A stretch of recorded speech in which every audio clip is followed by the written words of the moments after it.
Study centre. तो नमस्कार दोस्तों, स्वागत है आपका यूनिक स्टडी सेंटर के ऑनलाइन क्लासेज में। दोस्तों मैं सुधांशु सर आपको पढ़ा रहा हूँ क्षेत्रमिति मेंसुरेशन क्लास 7 का मैथ चल रहा है, ठीक है ना।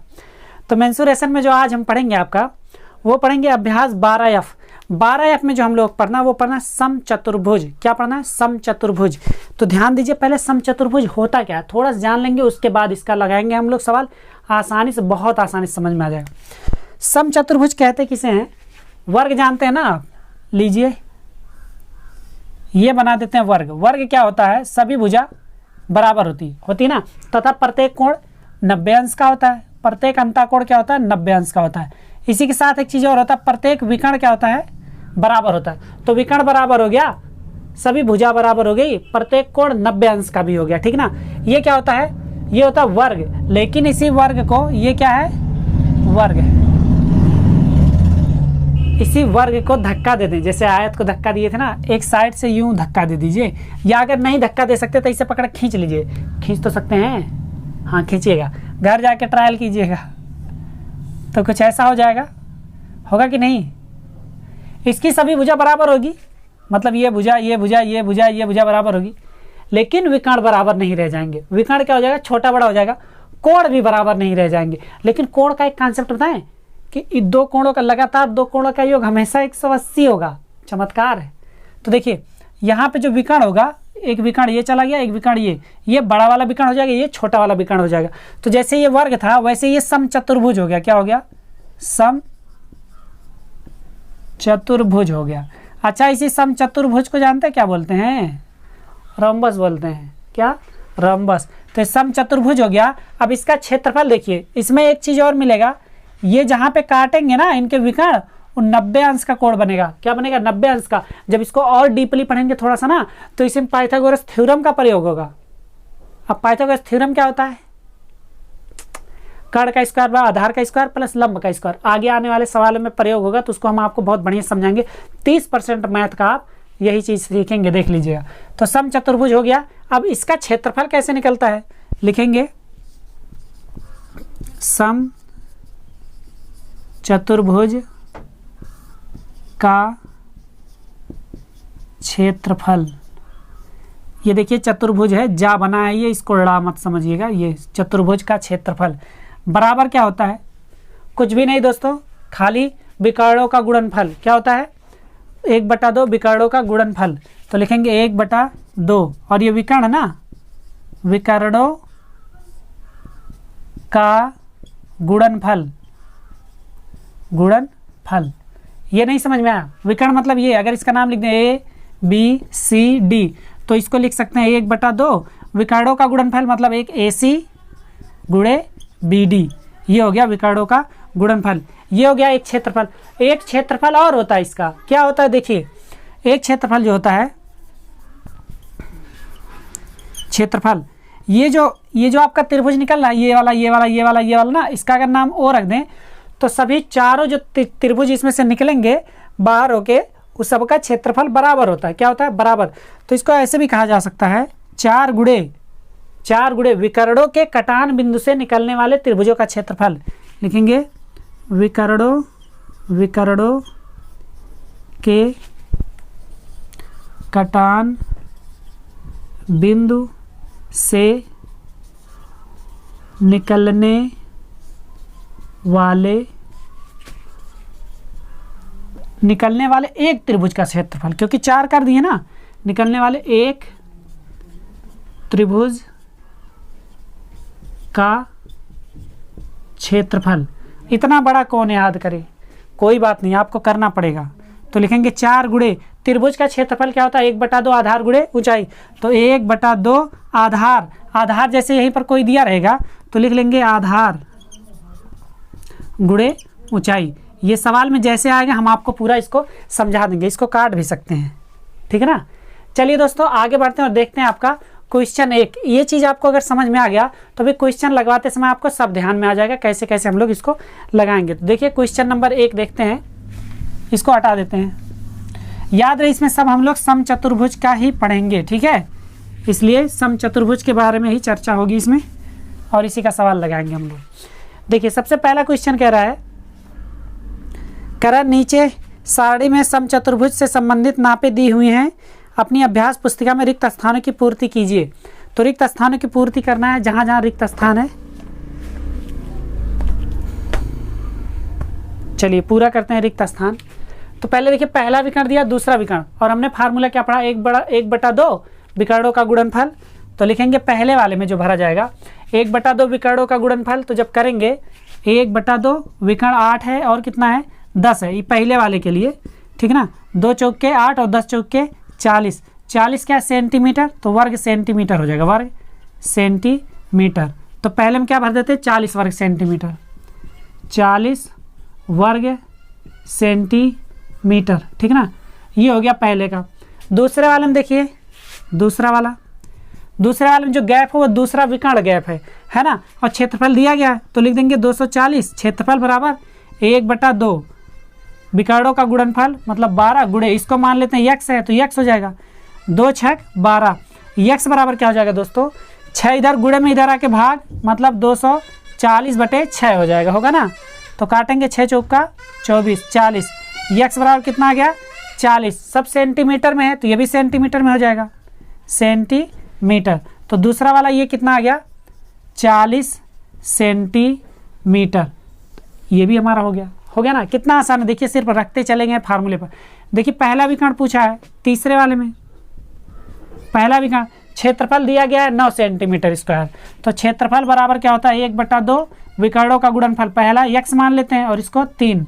अब देखिए दोस्तों इसको इधर भेजेंगे, x बराबर हो जाएगा 9 गुणे 2/3, 3 त्रिका 9 और 3 का जब गुणा करा देंगे इससे 2 से तो x बराबर 3 दूना 6, 6 क्या सेंटीमीटर, सेंटीमीटर। तो ये कितना आ जाएगा 6 सेंटीमीटर आ जाएगा। ये समझ में आया, ये भी हो गया तीसरा वाला। चौथा वाला देखते हैं। चौथा वाला देखिए विकर्ण दिया गया, दोनों विकर्ण और क्षेत्रफल निकालना है, आराम से निकाल लीजिए। क्षेत्रफल बराबर विकर्ण 1/2 विकर्णों का गुणनफल मतलब 8.4 गुणे 6, 2 3 6 हो गया ना। 3 चौके 12 को 2 हासिल 1, 3 8 24 और 1 25, एक अंक पे दशमलव, इतना क्या हो गया सेंटीमीटर में दिया है, सेंटीमीटर स्क्वायर मतलब वर्ग सेंटीमीटर। उम्मीद करते हैं अच्छा समझ में आ रहा होगा। 25.2 कितना आ गया 25.2 सेंटीमीटर स्क्वायर। तो ये आपका पहला क्वेश्चन कंप्लीट हुआ, पूरा एकदम सेम वही फार्मूले पर 1/2 विकर्णों का गुणनफल पे। तो समझ में आया ना दोस्तों, कमेंट करके बताइएगा। चलिए आगे बढ़ते हैं, देखते हैं आपका क्वेश्चन। तो दोस्तों क्वेश्चन नंबर 2 देखिए, क्वेश्चन नंबर 2 ऊपर आ रहा है, पढ़ते हैं एक बार क्वेश्चन नंबर 2 को। कह रहा है आकृति 12.31 में समचतुर्भुज ABCD से घिरे क्षेत्र का क्षेत्रफल 24 वर्ग सेंटीमीटर है, ठीक है ना। और OD बराबर 3 सेंटीमीटर, ज्ञात कीजिए विकर्ण BD की लंबाई, विकर्ण AC की लंबाई। BD और AC की लंबाई ज्ञात करना, पहले में ही दूसरे में 2 क्वेश्चन है। विकर्ण BD तो पहले देखते हैं OD बराबर 3, OD बराबर 3 है, यहाँ से यहाँ तक का 3 सेंटीमीटर है। तो जरा एक चीज़ देखिए, पहले वाले में BD पूछा है, B और D विकर्ण को 2 बराबर भागों में बांटता है, कितने भागों में 2 बराबर भागों में। तो लिखेंगे BD बराबर, पहले के लिए BD बराबर 2 गुणे B और D यहाँ तक का पूछा 2 गुणे OD लिख देंगे, OD तो हो जाएगा 2 गुणे 3, 3 दूना 6 सेंटीमीटर, 6 सेंटीमीटर ये आ गया, ठीक ना। मतलब एक विकर्ण जो आ गया वो BD कितना आ गया 6 सेंटीमीटर आ गया। अब देखते हैं दूसरा वाला क्या कर रहा है, विकर्ण AC ज्ञात करना है, A और C ज्ञात करना है। तो देखिए जो क्षेत्रफल होता है वो क्षेत्रफल क्या होता है 1/2 विकर्णों का गुणनफल। तो लिखेंगे क्षेत्रफल बराबर 1/2 विकर्णों का गुणनफल। विकर्ण कौन सा है देखिए AC गुणे AC गुणे फिर BD है, BD है, यही है ना। अब ध्यान दीजिए AC हमको पता करना है, BD पता हो गया हमको 6 और क्षेत्रफल दिया गया 24। तो लिखेंगे 24 बराबर 1/2 गुणे AC गुणे BD का मान कितना 6, 2 3 6 ये हो गया ना। अब 3 इधर आएगा, लिखेंगे AC बराबर 24/3 क्योंकि गुणा था इधर आके भाग, 3 8 24 तो क्या आ गया AC बराबर आ गया 8 सेंटीमीटर। कितना आ गया AC बराबर 8 सेंटीमीटर। यही आपका क्या हो गया दोस्तों आंसर हो गया। तो पहले का आंसर ये, दूसरे का आंसर ये आ गया, ठीक है ना दोस्तों। चलिए आगे बढ़ते हैं, देखते हैं आपका नेक्स्ट क्वेश्चन, क्वेश्चन नंबर 3। चलिए दोस्तों, जो तीसरा क्वेश्चन वो कह रहा है नीलिमा के समचतुर्भुजाकार प्लाट का क्षेत्रफल 80 वर्ग मीटर है। समचतुर्भुजाकार जो प्लाट है उसका क्षेत्रफल 80 वर्ग मीटर है और कह रहा है यदि इसके एक विकर्ण की लंबाई 16 मीटर, एक विकर्ण कितने का है 16 मीटर का है, तो इसके दूसरे विकर्ण की लंबाई ज्ञात कीजिए। तो दोस्तों दूसरे विकर्ण की लंबाई ज्ञात कर लेते हैं। क्षेत्रफल बराबर क्या होता है, लिखेंगे सम चतुर्भुजाकार क्षेत्र का क्षेत्रफल बराबर 1/2 गुणे विकर्णों का गुणनफल, विकर्णों का गुणनफल। ध्यान दीजिएगा। चलिए मान लेते हैं पहला विकर्ण जो है, देखिए ये देखिए इसको मान लेते हैं, कुछ मत मानिए, दूसरा विकर्ण मान लीजिए, यहीं पे देखिए ये है ना इस तरीके का है, तो मान लेते हैं ये जो है ये आपका क्या हो गया AC हो गया, AC विकर्ण हो गया। और ये वाला विकर्ण जो निकालना है हमको AC के बाद ये BD हो गया, तो BD निकालना है। BD बराबर मान लेते हैं कितना है, ठीक है ना। तो चलिए समचतुर्भुजाकार का क्षेत्रफल कितना 80 वर्ग मीटर, तो लिख देते हैं 80 और इधर क्या हो जाए 1/2 विकर्णों का गुणनफल, एक विकर्ण 16 का है, दूसरा विकर्ण हम लोग x माने हैं, तो x बराबर क्या हो जाएगा 2 8 16, 8 इधर जाएगा तो 80/8 हो जाएगा, काटेंगे 10 आ जाएगा, x बराबर 10 आ गया। 10 क्या मीटर, 10 मीटर लिखेंगे। अतः दूसरा विकर्ण 10 मीटर का है, 10 मीटर है, यह आपका आंसर हो गया, ठीक ना। तो क्वेश्चन नंबर 3 आपका कंप्लीट हुआ। आगे बढ़ते हैं और देखते हैं आपका क्वेश्चन नंबर 4। आकृति 12.32 में दी गई नापों के आधार पर समचतुर्भुज से घिरे क्षेत्र का क्षेत्रफल ज्ञात कीजिए। तो ये जो समचतुर्भुज दिया गया है इसका क्षेत्रफल ज्ञात करना है। तो यहाँ पे एक चीज़ ध्यान देंगे हम लोग, यहाँ जो हमको नाप दिया गया है वो 3 और 4 दिया गया है, ठीक है ना। तो हम लोग क्या करते हैं, देखिए ध्यान से लिखते हैं विकर्ण। देखिए दो तरीके से निकल सकता है, एक तो ऐसे निकल सकता है, एक त्रिभुज का निकालें उसमें 4 का मल्टीप्लाई कर दें, एक तो ये निकल सकता है विकर्ण क्या करते हैं इसको पूरा विकर्ण पता कर लेते हैं, इसका 1/2 विकर्णों का गुणनफल, ठीक है ना। तो क्या करते हैं विकर्णों का गुणनफल से ही निकाल देते हैं।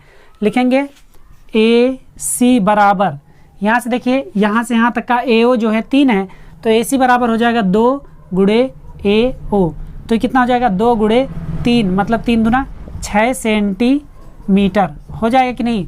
AC का माप कितना हो जाएगा 6 सेंटीमीटर, 3 और ये भी 3 हो जाएगा, 3 3 6 सेंटीमीटर। ऐसे ही सेम निकालेंगे BD बराबर 2 गुणे OD, OD दिया गया है 4 सेंटीमीटर, ठीक है ना। OD मतलब यहाँ पे ये O नाम है इसका, ठीक है। ऐसे OD या तो DO ऐसे भी लिख सकते हैं। तो हो जाएगा 2 गुणे 4, 4 दूना 8 सेंटीमीटर, ठीक है ना। अब समचतुर्भुज का क्षेत्रफल क्या होता है, लिखेंगे क्षेत्रफल निकालना है, लिखेंगे समचतुर्भुज का क्षेत्रफल बराबर 1/2 विकर्णों का गुणनफल होता है। तो विकर्ण कितना आ गया, एक 6 आ गया और एक 8 आ गया, 2 3 6 8 3 24, 24 सेंटीमीटर में निकला ना, तो 24 वर्ग सेंटीमीटर। तो ये दोस्तों आपका आंसर हो गया 24 वर्ग सेंटीमीटर। आपका ये दोनों विकर्ण निकाल के उसके बाद समचतुर्भुज क्षेत्रफल का फार्मूला 1/2 विकर्णों का गुणनफल, तो 24 वर्ग सेंटीमीटर आ गया। तो दोस्तों उम्मीद करते हैं ये भी क्वेश्चन आपको समझ में आया। चलिए आगे बढ़िए, देखते हैं आपका नेक्स्ट क्वेश्चन जो कि आपके इस अभ्यास का लास्ट क्वेश्चन है। तो दोस्तों ये जो आखिरी वाला क्वेश्चन ये बहुत ही मज़ेदार है। देखिए पढ़ते हैं पहले, इसका मजा लेते हैं, मज़ेदार है। तो देखिए लिखा एक समचतुर्भुजाकार घास के खेत में, एक समचतुर्भुजाकार घास का खेत है और उसमें 20 गाय को चरने के लिए घास है, मतलब घास 20 गाय चर सकती हैं, चर सकती है ना। चलिए यदि समचतुर्भुज की प्रत्येक भुजा 25 मीटर, जितना भुजा है वो 25 मीटर का, देखिए हमने 25 मीटर का भुजा वाला एक घास का मैदान बना दिया जिसमें गाय चरेंगी, कितनी 20 गायें चरेंगी। कह रहा है प्रत्येक भुजा 25 मीटर और एक विकर्ण 30 मीटर का है। एक विकर्ण जो है, एक विकर्ण मतलब BD कर दिए कितने का 30 मीटर का, यहाँ देखिए यहाँ से यहाँ तक का 30 मीटर का है। कह रहा है तो प्रत्येक गाय को चरने के लिए इस घास के खेत का कितना क्षेत्रफल प्राप्त होगा। तो जितनी गैयाँ हैं 20 गैयाँ को एक एक गाय कितना क्षेत्रफल घास चरेंगी। चलिए तो सबसे पहले क्या करते हैं, इस मैदान का क्षेत्रफल निकालते हैं। जब ये मैदान का क्षेत्रफल निकल जाएगा तो 20 से भाग कर देंगे, एक एक गाय का चरने का क्षेत्रफल निकल जाएगा, कितना क्षेत्रफल में एक गाय चर जाएगी, ठीक है ना। तो चलिए सबसे पहले करते क्या है, एक चीज़ ध्यान दीजिए, ये विकर्ण है ना विकर्ण। तो अगर ओडी निकालेंगे, एक त्रिभुज का हम लोग क्या करते हैं क्षेत्रफल निकालेंगे, या तो ऐसे निकाल लीजिए या तो एक विकर्ण निकाल लीजिए। चलिए विकर्ण निकालते हैं ना, विकर्ण निकालना आसान होगा। ये सब 90 अंश पे काटते हैं, कितने पे 90 अंश पे काटते हैं, ये चीज़ याद रखिएगा, ये सब 90 अंश पे ही काटते हैं। कब, जब सम चतुर्भुज होता है, ठीक है ना। अब एक चीज़ ध्यान दीजिए, ओडी लिखेंगे, ओडी बराबर, चलिए सुनिए, ओडी बराबर 1/2 BD। 1/2 BD क्यों कर दिए, क्योंकि ये बराबर बराबर होता है, ये बराबर होता है, ये भी बराबर बंटता है, ठीक है ना। तो जब इसको काटेंगे तो यहाँ से हो जाएगा 1/2 BD, मतलब 1/2 BD का मान 30 है, तो 2 15 30, कितना आ गया 15। OD बराबर 15 क्या मीटर आ गया, सेंटीमीटर का नाम नहीं है इसमें। OD बराबर 15 मीटर। तो ये वाला हिस्सा कितना आ गया 15 मीटर, एकदम ध्यान से समझिएगा। अब देखिए यहाँ से एक हिस्सा हम बाहर निकालते हैं, ऐसे ही ये वाला हिस्सा हम क्या कर रहे हैं, बाहर निकाल दे रहे हैं। ये कितने का हो गया हमारा, ये हो गया 15 मीटर का, ये कितने का 25 मीटर का। अब हमने बताया था एक पाइथागोरस थ्योरम लगता है, इसको मान लेते हैं यक्स, यही निकल जाए, इसी डबल कर दें उसके बाद आंसर। तो पाइथागोरस थ्योरम क्या था, कर्ण का स्क्वायर, यहाँ देखेंगे कर्ण का स्क्वायर लिख देते हैं, कर्ण का स्क्वायर बराबर आधार का स्क्वायर प्लस लंब का स्क्वायर। ये होता क्या है दोस्तों, अगर किसी में मतलब कर्ण दिया हो, इस तरीके का समकोण त्रिभुज बन रहा हो, तो वहाँ के लिए फार्मूला लगाते हैं। और कर्ण कौन सा होता है, 90 अंश के सामने वाली भुजा को क्या कहते हैं, कर्ण कहते हैं, ठीक है ना। अच्छा एक चीज़ और कर सकते हैं हम लोग, एक का क्षेत्रफल निकाल के गुणा कर दें 4 से, ठीक है ना। एक त्रिभुज का क्षेत्रफल निकाल लें और उसका 4 से गुणा कर दें, तब भी निकल जाएगा, लेकिन वो नहीं करेंगे। तो कर्ण देखिए दिया गया है, तो क्या 25 का स्क्वायर जो हम लोग करेंगे, 25 का स्क्वायर बराबर आधार 15 का स्क्वायर प्लस लंब, लंब को हमने x लिया है तो हो जाएगा x का स्क्वायर। तो लिखेंगे x स्क्वायर बराबर 25 का स्क्वायर करेंगे तो हो जाएगा 25 और 2 3 6, 625 हो जाएगा, माइनस 15 का स्क्वायर जब करेंगे तो 225 इधर आ जाएगा, मतलब इसको इधर भेज देंगे, 625 में से 225 घटेगा। तो चलिए निकालते हैं, तो x स्क्वायर बराबर 25 में से 25 गया 0 और 6 में से 2 गया 4, 400 हो गया। तो x बराबर कितना हो गया, अंडर रूट का 400 हो गया। तो x बराबर 20 भी संयम 400 होता है तो 20 आ जाएगा, 20 मीटर। कितना आ गया, x बराबर 20 मीटर। ये जो x आया ये हमने किसको माना, इस वाले हिस्से को, मतलब ये माना कितना 20 मीटर आ गया ये हमारा। तो ये जब यहाँ से यहाँ तक का 20 मीटर आ गया, हमने बोला ये दोनों बराबर होता है कि नहीं। तो लिखेंगे क्या, OD बराबर 15 आ गया ना, तो अब लिखेंगे जैसे OD बराबर 15, वैसे हम लोग AC बराबर लिखेंगे, AC बराबर लिखेंगे 2 गुणे AO, क्या लिखेंगे AO, ये दोनों विकर्ण निकल गया, 2 गुणे AO का मान कितना 20 और 20 दूना 40, 40 मीटर। दोनों विकर्ण आ गए। एक विकर्ण कितने का, देखिए जो एक विकर्ण हमारा था वो कितने का था 30 का, दूसरा विकर्ण जो हमारा कितने का आ गया 40 का आ गया कि नहीं। तो लिखेंगे यहाँ पे, इतना समझ में आया, ठीक। लिखेंगे क्षेत्रफल बराबर सम चतुर्भुज का क्षेत्रफल बराबर 1/2 विकर्णों का गुणनफल। तो विकर्ण देखिए BD कितना था 30, तो 30 कर देते हैं गुणे, और ये AC कितना आया, देखिए AC कितना आ गया हमारा 40, 40 कर दिए। 2 से काटेंगे, 2 15 30 और 15 चौक के 60, 600 क्या वर्ग मीटर, 600 वर्ग मीटर। अभी क्या आया, क्षेत्रफल आया, ये पूरा जो खेत है 600 वर्ग मीटर उसका क्षेत्रफल आ गया। यहाँ तक का समझ में आया पूरा बढ़िया से। अब देखिए ये 600 वर्ग मीटर आ गया ना, कितनी गाय चल रही, 20 गाय। तो यहाँ पे और लिखते हैं, ध्यान से समझिएगा, लिखेंगे 20 गायों के चरने के लिए क्षेत्र बराबर कितना है 600 वर्ग मीटर, कितना 600 वर्ग मीटर 20 गायों के लिए। पूछा क्या, एक गाय कितने में चरेगा, एक गैया कितने में चरेगी। तो लिखेंगे तो एक गाय के चरने के लिए क्षेत्रफल बराबर 600/20, 0 से 0, 2 3 6, 30, कितना आ गया 30 वर्ग मीटर। कितना आ गया दोस्तों 30 वर्ग मीटर। और यही आपका आंसर आ गया। एक गैया कितने में चरेगी 30 वर्ग मीटर में एक गाय चरेगी। यही लिख देंगे आंसर बराबर 30 वर्ग मीटर, ठीक ना, 30 वर्ग मीटर में एक गाय चरेगी। तो दोस्तों ये आपका अभ्यास हो गया समाप्त। ये चीज़ आप जरूर ध्यान रखिएगा, इसको आप लोग कॉपी में खूब बढ़िया से लिख के स्टार मार्क बना लीजिए, 3-4 बार ऐसे स्टार मार्क बना लीजिएगा, ठीक ना।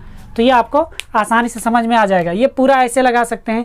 एक तरीका और है कि यहाँ से हम पाइथागोरस थ्योरम से ये हम जब निकाल लिए, जैसे यही वाला देखिए, पोस्टमार्टम कर दें क्या, समझ लीजिए यक्स का वैल्यू कितना आया था 20 आया था, ये हो गया था 20 आ गया था, ये सवाल लग गया है, ऐसे हो जाएगा। अब जब वो 20 आ गया था दोस्तों, तो एक बात बताइए, त्रिभुज का क्षेत्रफल था 1/2 आधार गुणे ऊंचाई।